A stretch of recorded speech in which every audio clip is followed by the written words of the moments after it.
The most important question of your life. If you keep up with contemporary literature, you likely know David Foster Wallace as the writer of Infinite Jest. If you really, really love journalism, you probably know him from some of his nonfiction essays. The average person, however, knows him, if they know him at all, from his famous commencement speech given at Kenyon College in 2005, a speech that is both the opposite of the average commencement speech and yet exactly what you would expect it to be. It's a thought-provoking summation of what it means to think, to be aware, to learn, and to live. It's profound less for what he says, which he accepts as mostly things we all already know as clichés, but more so for how he says it. He makes the familiar unfamiliar in such a way that it forces you to stop, pause, and revisit the foundation of what you thought you knew. There are many gems I can pick out from it, but my favorite section is near the end, where he makes the case that all of us, in a sense, are religious. In the day-to-day trenches of adult life, there is actually no such thing as atheism. There is no such thing as not worshipping. Everybody worships. The only choice we get is what to worship. This, I suspect, is profound even beyond the examples of day-to-day worship that he gives to prove his point. He talks about money, power, beauty, and intellect as superficial artifacts of our unconscious obsession, but real-life worshipping goes a step further, and it, too, applies to everyone. We are all constantly trying to make sense of the world around us. In some ways, we do well, in others, we don't. Worshipping is our way of adding cohesion to what is otherwise scattered, and for better or worse, it guides everything else we do. A world we don't understand. There is a word in behavioral science I was recently introduced to that labels our lack of linguistic and cognitive model of something, hypocognition.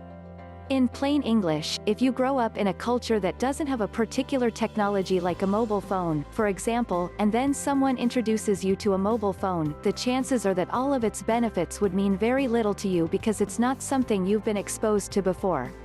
You can see an object or an idea and still not realize its significance or its meaning unless you have developed the mental machinery to put it into the functional context that it needs to be in to provide you with utility. One of the biggest reasons that we worship things is that we live in a world we don't fully understand. It's complex and strange, and, as a result, we are all hypocognitive to some aspect of it. That said, in order to survive, we need to make it less complex and strange. So, what do? We lay a foundation, one based on some sort of a belief, and we then build our life on top of it. We put our faith in God or reason or love, and we use these foundations to fuel action and commitment and orientation, while conveniently ignoring that the source of our foundation is still hypocognitive to the other parts of reality that contradict us.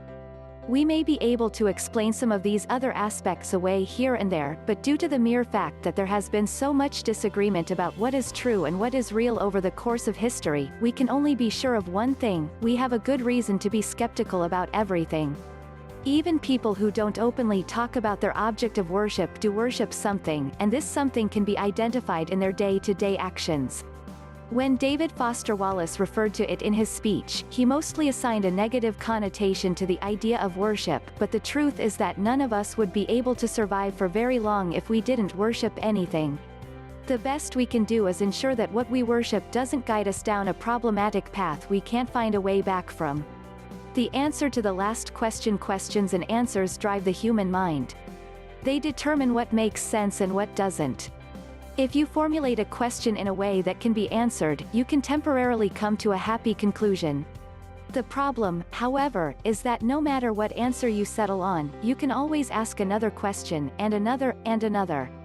Questions are by default open-ended while answers are close-ended. But every answer can be reopened with a new question. Given how vast the universe is and how little of it we actually understand when it comes to the really fundamental questions, this game can be played again and again, leading only to what is nonsensical. There is always something more, and what distinguishes people and what they worship is when they stop asking the next question. Most religions are obvious in calling the last answer God, the thing you can't question, but it's evident in science, too, where we simply stop at calling something we don't know complexity, or ending the conversation with the Big Bang. Rather than accepting that we don't know, or can't know, we elevate the object of our worship to a level beyond what is reasonable. Science as a whole, of course, is humble in acknowledging what it doesn't know, but many people who worship science, and by extension, reason, mistakenly assign a level of truth to it that it hasn't earned and can't possibly earn. No vehicle of worship can ever reasonably contend to be about the capital T truth. All forms of worship are about utility, about what works. And because many different things work depending on the context and the person, it's worth having an open mind even if you are comfortable settling for your own personal answer to the last question. The problem with answering God or complexity or the Big Bang isn't that they aren't effective, but it's that having such a rigid anchor stops you from further inquiry, which then deludes you into thinking that your internal model of reality is more correct than the important feedback given by a world that is often contradictory and, sometimes, unreasonable. Our mind is programmed to be religious, and it's for a good reason, too. That said, any religion is only as useful as its functionality. The takeaway: it all begins with the question of what it is we worship, a question we all answer either explicitly, by abiding to some philosophical framework, or implicitly, by how we live and what we pay attention to. Given that the world is mostly incomprehensible, there is always another question to ask in regards to what it all means, how it all works, and the optimal way to live. This applies no matter where you draw the line. The gist of this ties into something Albert Einstein once wrote.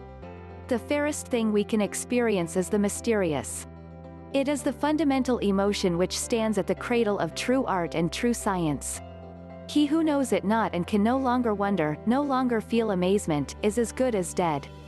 It is this knowledge and this emotion that constitute the truly religious attitude. In this sense, and in this alone, I am a deeply religious man. Einstein was agnostic. I am, too.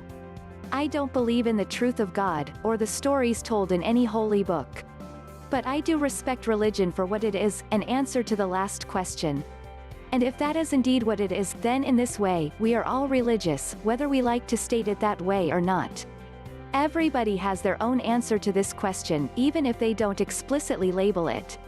What is important isn't that you call it God or reason or complexity or love or science or humanism or some other grand unifying force. What is important is that you realize that you are, in fact, living in a way that implicitly assumes that there is some foundation beneath it all. Behind the last layer, the mysterious still exists. Our job is to respect and value it so we can treat it with the humility that it deserves to be treated with. The most important question in life may well be, how do we deal with the mysterious? The best answer, however, doesn't try to explain the mysterious away.